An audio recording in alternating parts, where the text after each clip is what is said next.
What is the difference between a prophet of truth and an oracle of reason? Both bearers of light, and the danger that comes from listening to the siren's call of enlightenment.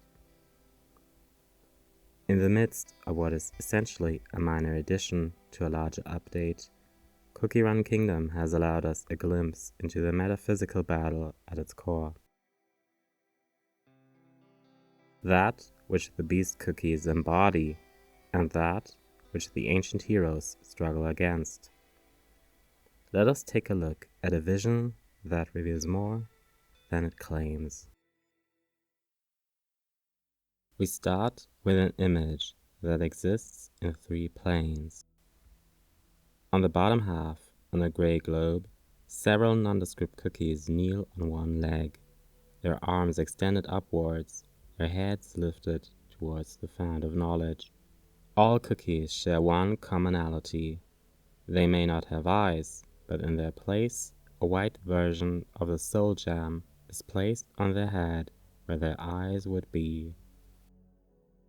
The Fount of Knowledge dominates the upper half. He sits sideways as he communes with the radiating light. He dons not only the robe of court scholar, but the crown of a king and the scepter of one. The scepter contains a soul gem, and the scepter, golden and heavy, has its own little crown, as well as looking like a key. His icing, or hair, is the stars of the night sky, adorning a blue void. The third plane is the background. The common cookies sit on a half-globe structure looking towards the Fount of Knowledge, but in the background preside a moon with a singular closed eye and a sun with one singular open eye, in a circular diagram of the fundamental elements of earth bread. What is immediately striking is the relative space each plane is allowed. Where several cookies on a half-globe share the entire bottom half, the Fount of Knowledge is allowed to take up the size of the upper half. And interestingly, the Fount of Knowledge is turned sideways, a light emanating from his palm, symbolizing his position as emissary, as a proper fount. He is a fount. Knowledge flows and springs from him, but he is not the source of it, neither does he contain it. He is the interface, the site of encounter with knowledge.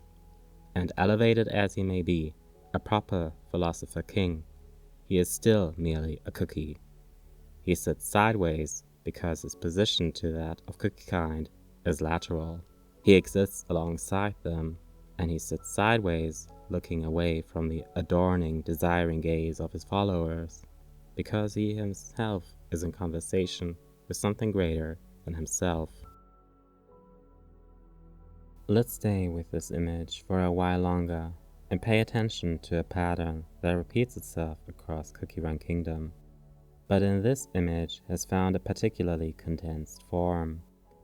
The scepter of the Fount, the enlarged golden key with crown on top, contains the soul gem, a blue club as on the standard French card deck, with a black slit through it, resembling an eye.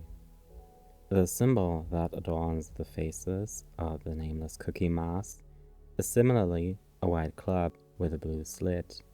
Interestingly, these white clubs radiate like light, as if enlightened or enlightening themselves. The power of the scepter of the soul gem is likened to the desires and thoughts of common cookies, if not in content, color, at least structurally so, by shape.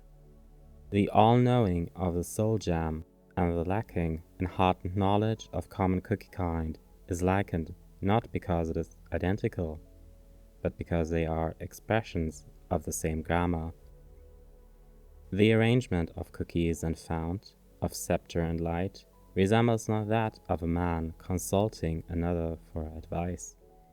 It sits at the razor's edge between the king's subject bowing before him, kneeling on their one leg, and the mass praying towards the idol, their hands extended towards, but not reaching, the fount.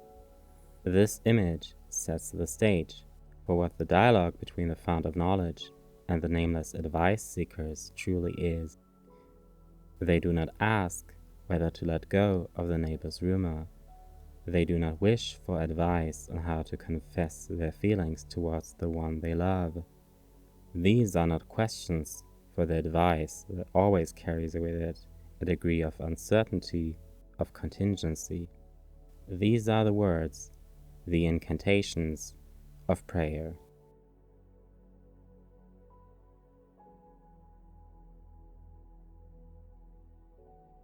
How utterly pointless. Do they not seek true meaning, true purpose? Oh, I'm sick and tired of this nonsense. Why must I answer all these silly questions?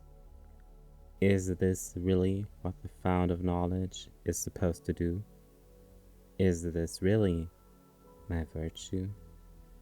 No matter how much I teach them about truth, there is simply no end to cookies who turn to lies for comfort, profit, or entertainment. Perhaps truth is far too great for cookie kind too. Before we continue looking at the scene, let us stop for a minute. These are the thoughts of the Fount of Knowledge, thought and felt in the moment of coming in contact with the questions and the doubts of cookies. What is it that he cut off? The ellipsis is ripe with meaning, and only so because it doesn't speak. What is it that cookie kind could do with the truth that he hopes they would? Whatever it may be, he cannot speak it from the position of the fount, because naming it does not heal it. Let us continue our viewing. Ignorant, utterly ignorant. To what end did the creators bake those cookies? Why are they allowing all those things to happen? Why must I be responsible for all the knowledge of the cookie world, while they won't even lift a finger to stop the tragedies that arise daily? I am the master to all there is to know, yet the answers to these questions elude me. Why were cookies created? Why must our world exist? What must happen for the gods to notice? Ah, I wish there were someone who could help me dispel this endless mist of the unknown. Not one of those cookies who resort to lies, unable to make a choice themselves, but someone who could believe in the virtue of knowledge, someone I could debate its tenets with. Let us stop here again, because this wish that the Fount of Knowledge expresses is a caesura. The trajectory of the abyssal fragment changes afterwards. The Fount of Knowledge is not a personification per se, but a structural position within Earthbread. These questions of self-doubt and distaste towards common cookies necessarily arise from putting a cookie, a being of heart, in the position of a being of understanding. The Fount of Knowledge is not a god, but his position makes it so that he is spoken onto as if he were a god. But he is not a god, for he has desire. This nature is nothing else than the intelligence, the reason, or the understanding. God, as the antithesis of man, as a being not human, that is, not personally human, is the objective nature of the understanding. The pure, perfect, divine nature of the self-consciousness of the understanding. The consciousness which the understanding has of its own perfection. The understanding knows nothing of the sufferings of the heart. It has no desires, no passions, no wants, and, for that reason, no deficiencies and weaknesses, as the heart has. I have crucially cut out what is interspersed between these thoughts of the Fount of Knowledge, that which the curious cookies say after their questions were answered. They doubt his answer, they doubt themselves, They act against his advice, and they doubt the fount. In their questions to the fount, the common cookies can only attempt to sigh their true desires, but never articulate them. God is the nature of human feeling, unlimited, pure feeling, made objective. Hence man turns away from nature, from all visible objects. He turns within, that there, sheltered and hidden from the inexorable powers, he may find audience for his griefs. Here he utters his oppressive secrets. Here he gives vent to his stifled sighs. This open air of the heart, this outspoken secret, this uttered sorrow of the soul is God. God is the affirmation of human feeling. Prayer is the unconditional confidence of human feeling in the absolute identity of the subjective and objective. The certainty that the power of the heart is greater than the power of nature. That the heart's need is absolute necessity, the fate of the world. Prayer alters the course of nature. It determines God to bring forth an effect in contradiction with the laws of nature. Prayer is the absolute relation of the human heart to itself, to its own nature. In prayer, man forgets that there exists a limit to his wishes and is happy in his forgetfulness. In their search for advice from the fount, it is not necessary for the common cookies to address the fount of knowledge as God, to think of him as God, or to treat him as God. Through their address and their question as prayer, they structurally make him into God. The real God of any religion is the so-called mediator, because he alone is the immediate object of religion. He who, instead of applying to God, applies to a saint, does so only on the assumption that the saint has all power with God. Then what he prays for, that is, wishes and wills, God readily performs. That thus God is entirely in the hands of the saint. Supplication is the means, under the guise of humility and submission, of exercising one's power and superiority over another being. That to which my mind turns is also, in truth, the first being to me.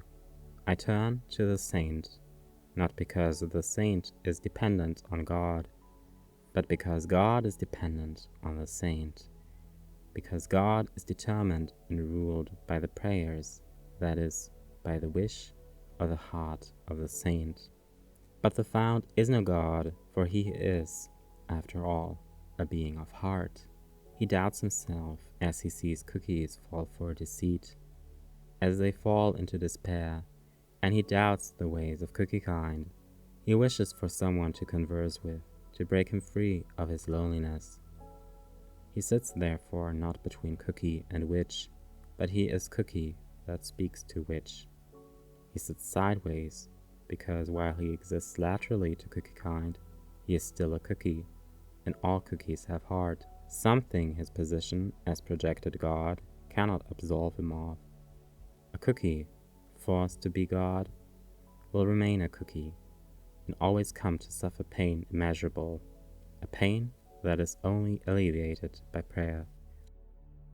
Men in whom the intellect predominates, who, with one-sided but all the more characteristic definiteness, embody and personify for us the nature of the understanding, are free from the anguish of the heart, from the passions, the excesses of the man who has strong emotions.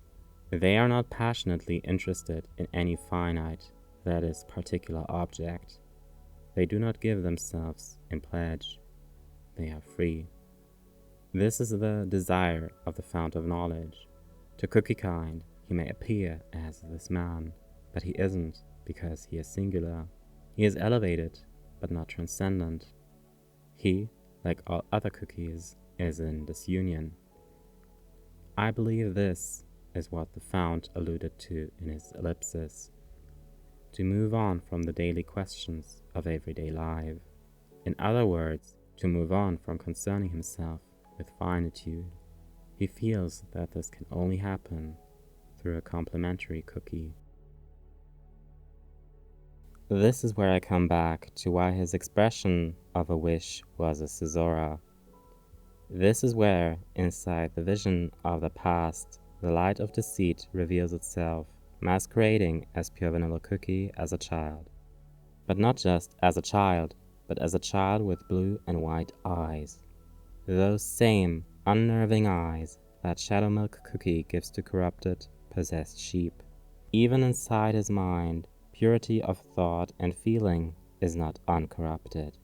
Even in illusion, a unity of heart and understanding has raptured. The light of deceit has not answered the prayer of the Fount of Knowledge, but slithered to inhabit the vacuum that was exposed by prayer. It says as much itself. When the Fount of Knowledge tries to rebuff, the light transforms and says the following: "Without me, you will be left all alone, and you don't want that, do you?" He wished for someone to debate the tenets of truth with, and the light of deceit has answered this prayer inside of his mind, interestingly, by showing him pure vanilla cookie. The alienation from the asymmetrical position as found contains within itself a profound loneliness. It speaks only as it is addressed as, and in its singularity, a being of heart in contact with understanding, but thus being forced into the position of a being of understanding, something a being of heart cannot be. As much as one human is no human, one found is no found. Where the roles and position of found may persist despite his departure, as it arises not from the innate qualities of the entity inhabiting it, but from the unceasing desire of cookiekind asking for it to exist, it will always be empty. Whoever inhabits that role is a being of heart, forced to deny its own ontology. This is the contradiction at the heart of it all, because oracles do not wish. Oracles speak to the wishes and souls of the living, to the word and idea of the divine, but oracles do not speak to each other. This is where what appears to be a throwaway lore drop arises to contain extreme significance. Let's say there is someone who wants to learn more about your past. I merely lifted the curtain for a moment. Are you not the world's finest actor, clown, and playwright? Then you should know how to fool anyone, even yourself. What appears as a clever, witty remark is actually the answer to what this abyssal fragment is: a play. The metaphor of the curtain is extended as shadow milk cookie / the Fount of Knowledge is interpolated as one of the characters of theater's architecture. This revelation is interesting in as far as it calls into question the validity of the fragment as a look into the past, and not just of this fragment, but of the other 4 fragments of eternal sugar, silent salt, burning spice, and mystic flower as well. Through pondering a little too long, the other fragments have been reframed. It is more than a meta-narrative comment about the communicative situation of watching this scene unfold. It is a proposition. The light of deceit posits itself as the beginning of performance as containment. The validity of its claims become irrelevant before the lifting and after the fall of the curtain. But what is it that the light of deceit lifts, if not truly a veil? And it forces upon the fount a quiet paradox. You should know how to fool anyone, even yourself. Is it that the playwright starts believing his own play, becomes entranced by it, or that the clown laughs at his own jokes? Maybe it is this. The essence of understanding cannot exist in being of understanding, for understanding contains paradox. It must be fractured, or else it will force the fracture. But this is just wordplay. The light of deceit is first and foremost a philosopher of language, and knows that at the core of philosophy is the play with words. Whether it means anything, I leave open to you. What is all the more meaningful is the first part. Let's say there's someone who wishes to learn more about your past.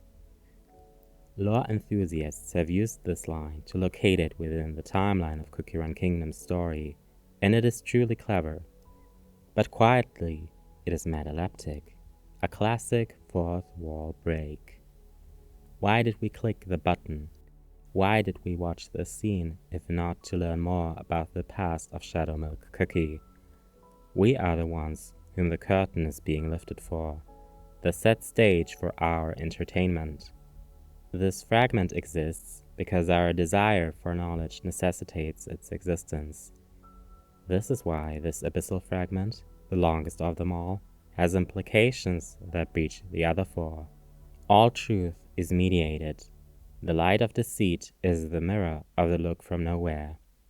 Or in other words, it is the mirror of that which doesn't exist. But maybe because it is impossible to speak digitally without analogous modalities, the light has revealed something about itself to its own detriment.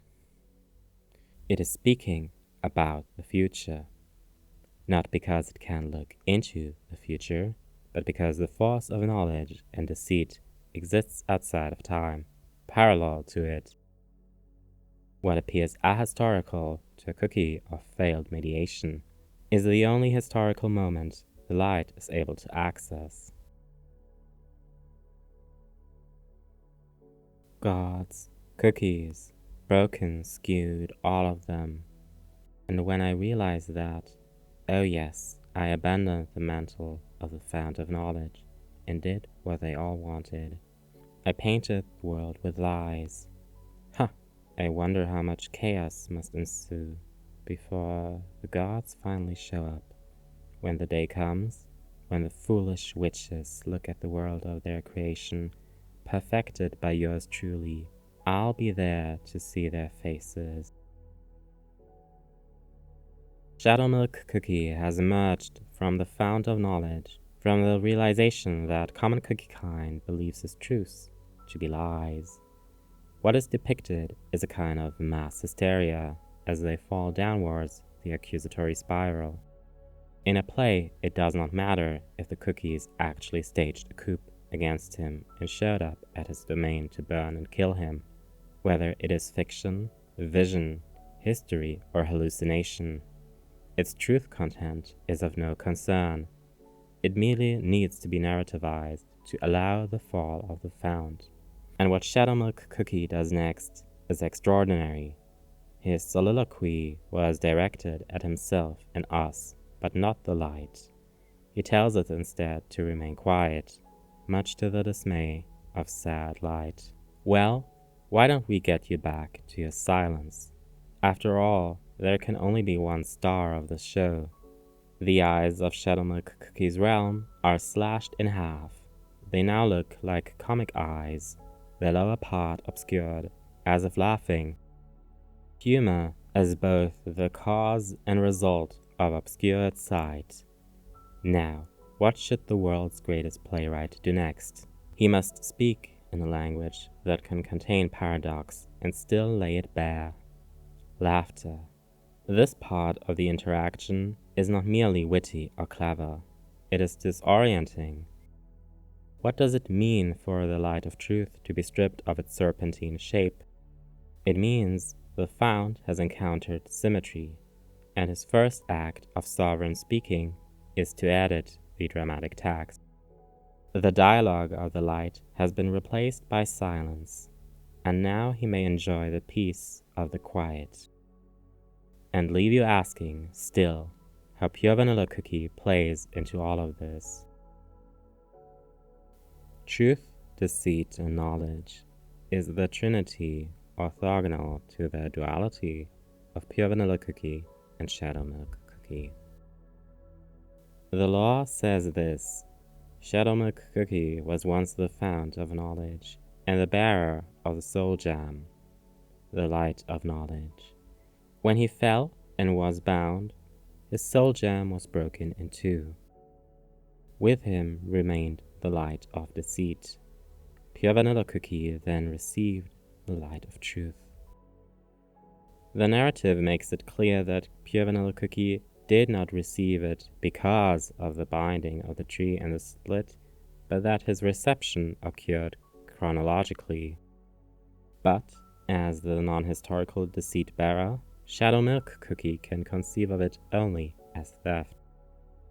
But what this abyssal fragment makes very clear, and the others simply further illustrate, is that bearing the soul gem is a kind of encounter.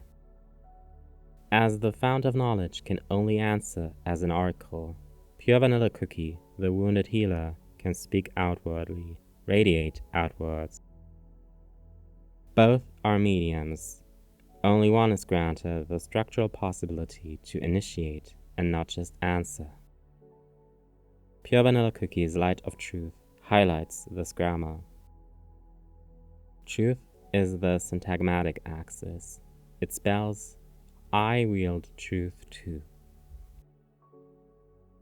Knowledge and deceit are the paradigmatic extremes of that syntagma. I wield truth to deceive. I wield truth to understand. But syntagma and paradigma are always interdependent. They emerge together, not chronologically. The grammar of truth only reveals itself in the instantiations of deception and understanding. And crucially maybe, in the ellipsis as well. I wield truth to, as we have come to understand, is a complete sentence. Knowledge and deceit are ways truth becomes visible, not as versions or distortions of truth, but as the only way truth comes into existence in encounter.